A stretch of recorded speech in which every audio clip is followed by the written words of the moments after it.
அதில் ஒரு ஸ்டேஜில் க்ளோஸ் ஆகி இப்படி போகும். இது ஜாதக ரீதியாக கிடைக்கிறதுக்கு உண்டான வாய்ப்புகள் யார் யாருக்கெல்லாம் ஏற்படும்? என்ன மாதிரி கிரக கூட்டு? லிக்விட் கேஷாக தான் கிடைக்குமா, இல்லை ப்ராப்பர்ட்டியே கிடைக்குமா? இந்த மாதிரி கேள்விகள் கேட்டதுக்கு சொல்கிறேன்.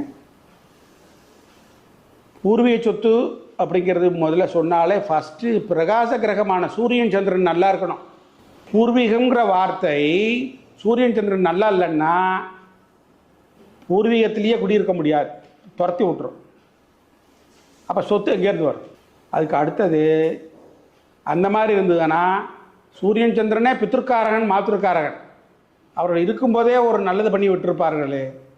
அப்போ அவர்களுடைய தயவு, அந்த கிரகங்களுடைய தயவு முக்கியமாக வேணும். சூரியன் சந்திரன் எவ்வளவுதான் லக்னாதிபன் பலத்தோடு இருந்தாலும் கூட பிரகாச